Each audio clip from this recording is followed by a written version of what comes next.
नमस्कार, मैं हूं निश्चित दुबे, आप देख रहे हैं कैपिटल टीवी। तो बिहार में घनी कोहरे वाली ठंड है, लेकिन गिरिराज सिंह विपक्ष की पारा बढ़ाने में लगे हैं। गिरिराज सिंह ने मनरेगा के नाम बदलने को लेकर के राहुल गांधी और कांग्रेस पर हमला बोलते हुए कहा है कि जिसको भारत में श्री राम से परेशानी है उसे कोई नहीं बचा सकता है। बता दें आपको कि जब से मनरेगा का नाम बदल करके वीवीजी राम जी किया गया है, तब से विपक्ष इसका विरोध कर रही है।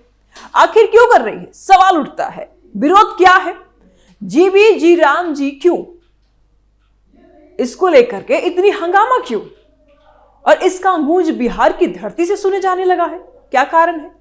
इसे समझने के लिए थोड़ा पीछे चलते हैं, मनरेगा से शुरू करते हैं। मनरेगा यानी महात्मा गांधी राष्ट्रीय ग्रामीण रोजगार गारंटी अधिनियम भारत का एक अधिकार आधारित सामाजिक सुरक्षा कानून था, जिसे 2005 में कांग्रेस नेतृत्व वाली यूपीए सरकार ने लागू की थी, ताकि गरीब लोगों को यानी कि ग्रामीण गरीबों को साल में कम से कम 100 दिन काम की गारंटी दी जा सके। यह योजना ग्रामीण आजीविका और गरीबों के अधिकारों से जुड़ी नीति के रूप में कांग्रेस के राजनीतिक मंच पर हमेशा महत्वपूर्ण रही, और अब केंद्रीय सरकार ने इसी कानून को बदल करके नया कानून वीवीजी राम जी एक्ट यानी कि विकसित भारत गारंटी फॉर रोजगार एंड आजीविका मिशन ग्रामीण एक्ट पास किया है। यह नया कानून अब 100 दिन के बजाय 125 दिन रोजगार की गारंटी देता है और कुछ शर्तें जोड़ी गई है, लेकिन कथित रूप से केंद्र राज्य वित्तीय भागीदारी बदलने और महात्मा गांधी का नाम हटा करके राम जोड़ने के कारण विवाद का विषय बना हुआ है, जिसे लेकर के चारों तरफ से सरकार को घेरा गया। यह नया कानून अब 100 दिन के बजाय 125 दिन रोजगार की गारंटी देता है और कुछ शर्तें जोड़ी गई है, लेकिन कथित रूप से केंद्र राज्य वित्तीय भागीदारी बदलने और महात्मा गांधी का नाम हटा करके राम जोड़ने के कारण विवाद का विषय बन गया है, जिसे लेकर के चारों तरफ से सरकार को घेरा गया। महात्मा गांधी का अपमान। कांग्रेस और विपक्ष का कहना है कि इस बदलाव से न केवल महात्मा गांधी के नाम और आदर्शों का अपमान हुआ है, बल्कि योजना की मूल अधिकार आधारित प्रकृति को कमजोर किया गया है। राहुल गांधी ने इसे मनरेगा को खत्म करने की साजिश और गरीबों और मजदूरों की आजीविका पर हमला बताया है। बिहार सहित कई राज्यों में कांग्रेस ने मनरेगा बचाओ आंदोलन की घोषणा की और केंद्र के इस कदम का महात्मा गांधी की विरासत से खिलवाड़ बता दिया। मनरेगा से वीवीजी राम जी तक की ये मुहिम अब सिर्फ नीति परिवर्तन नहीं रहा, बल्कि राजनीतिक प्रतीकों जैसे कि गांधी और राम को लेकर भी विवाद का एक बड़ा कारण बनी हुई है। राहुल पर क्यों भड़के गिरिराज? केंद्रीय मंत्री गिरिराज सिंह बीजेपी की वरिष्ठ और काफी समझदार नेता है। उन्होंने इस मुद्दे पर राहुल गांधी और कांग्रेस पर आरोप लगाया कि कांग्रेस को भगवान राम के नाम से ज्यादा दिक्कत है और इसीलिए विरोध कर रहे हैं।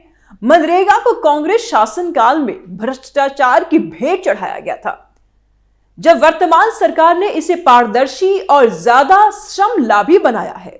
उनके अनुसार यह भाजपा की कोशिश है कि संस्थागत सुधारों के जरिए गरीबों, किसानों और मजदूरों को सीधे लाभ मिले। और इतना ही नहीं, उन्होंने राहुल गांधी पर आरोप लगाया कि वह गरीबों के मुद्दों पर सीधे बहस से भाग रहे हैं और केवल राजनीतिक बयानबाजी कर रहे हैं। यह हमला सीधे उस कथा को बल देता है जिससे भाजपा अक्सर दोहरी रणनीति के रूप में पेश करती आई है। हम विकसित आधारित, अधिकार आधारित नीति लाते हैं और दूसरी तरफ विपक्ष सांकेतिक नारों और पुराने भ्रष्ट अनुभवों में फंसा है।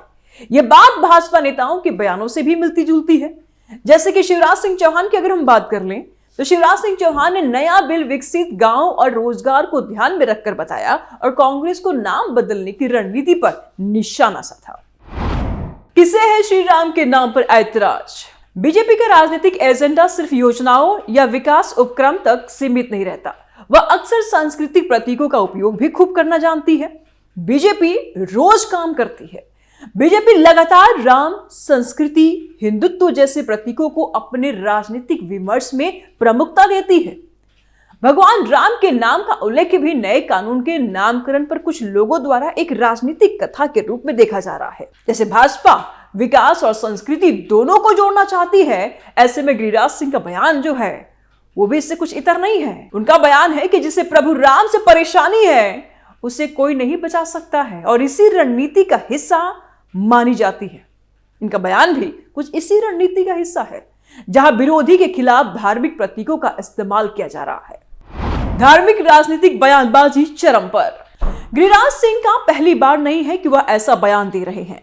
कई मौके पर धार्मिक सांस्कृतिक बयान दे चुके हैं, जिसमें उन्होंने कांग्रेस पर पूरे धर्म राजनीतिक परिदृश्य में अपीसमेंट पॉलिटिक्स यानी कि तुष्टीकरण का आरोप लगाया और मुस्लिम संख्या आदि मुद्दों को भी जोड़ करके टिप्पणियां की है। और इससे यह साफ होता है कि भाजपा न केवल आर्थिक और विकास के मुद्दों पर लड़ना जानती है, बल्कि सांस्कृतिक और धार्मिक प्रतीकों को भी अपने एजेंडे में जोड़ करके मैदान तैयार कर रही है। विपक्ष को और मजबूती से अपना होमवर्क करने की जरूरत। गिरिराज सिंह का करियर और बयानबाजी। गिरिराज सिंह केंद्रीय मंत्री और बिहार के बेगूसराय से बीजेपी सांसद है और कई बार केंद्रीय और राज्य स्तर पर राजनीति में सक्रिय भी रहे हैं। गिरिराज सिंह के राजनीतिक बयान अक्सर तेज, तल्ख, विवादित और ध्रुवीकरणकारी रहे हैं। पिछले वर्षों में उनके कई बयानों ने चर्चा बटोरी है, जैसे कि कांग्रेस की अपीसमेंट पॉलिटिक्स के दोषी बताते हैं, नेपो किड जैसे शब्दों से राहुल गांधी और तेजस्वी यादव की आलोचना भी करते हैं, धार्मिक सांस्कृतिक मुद्दों पर कटाक्ष करते हैं। और इन बयानों से यह स्पष्ट होता है कि गिरिराज सिंह मुख्य बातचीत के मुद्दों पर नहीं, बल्कि अक्सर सांस्कृतिक और सामाजिक विमर्श पर टिप्पणी भी करने से चूकते नहीं है। कांग्रेस की प्रतिक्रिया। कांग्रेस का आरोप। राहुल गांधी और कांग्रेस ने इस मुद्दे को सिर्फ एक नीति का नाम बदलना नहीं कहा, बल्कि इसे महात्मा गांधी की विरासत के खिलाफ बताया। इसे गरीबों की आजीविका पर हमला करार दिया है। उन्होंने आरोप लगाया है कि केंद्र सरकार राज्यों का अधिकार और योजना निर्णय लेने का अधिकार भी कमजोर कर रही है। कांग्रेस ये भी कह चुकी है कि वह इस मुद्दे पर देशव्यापी आंदोलन करेगी, ताकि जनता ये जान सके कि किस कदम से किसको लाभ या नुकसान हो रहा है।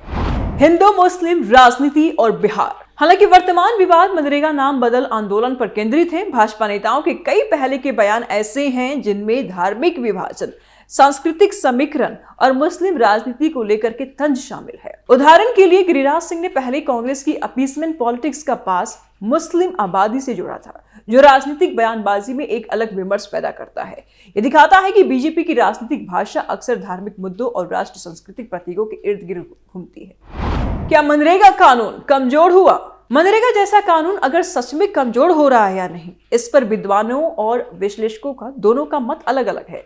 जबकि भाजपा का कहना है कि यह आधुनिक ग्रामीण रोजगार योजना है, विपक्ष का मानना है कि केंद्र राज्य वित्तीय सत्ता विभाजन और अधिकार सुरक्षा मॉडल कमजोर हुआ है, जिससे गरीबों की सचमुच की गारंटी कम हो सकती है। और यह बहस खास तौर पर दो विचारधाराओं की बीच की है, सत्ता और केंद्रीकरण वर्सेस क्षेत्र सशक्तिकरण, प्रतिस्थापन और प्रतीकवाद वर्सेस मूल अधिकार आधारित कानून। इस सियासी झड़प के कई स्तर देखे जा रहे हैं। पहला बीजेपी का एजेंडा हिंदुत्व, संस्कृति, विकास कथा, नए प्रतीकों के साथ नीति परिवर्तन है। वही दूसरी तरफ कांग्रेस ने मोर्चा खोल रखा है गरीबों के अधिकार, गांधी विरासत योजना की मूल प्रकृति की रक्षा के नाम पर।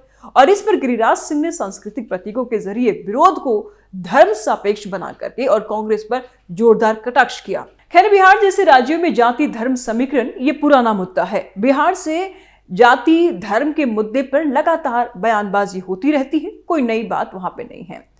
वीडियो कैसी लगी, हमारे द्वारा दी गई जानकारी आपको कैसी लगी, जरूर कमेंट बॉक्स में लिख करके बताइएगा। आपका कमेंट हमारे लिए एक ऊर्जा का काम करता है। वीडियो को ज्यादा से ज्यादा शेयर करें, चैनल को सब्सक्राइब करें और प्रेस द बेल आइकन, ताकि आपको हर एक अपडेट मिलती रहे। जल्द मिलते हैं नए अपडेट के साथ। दीजिए इजाजत, नमस्कार।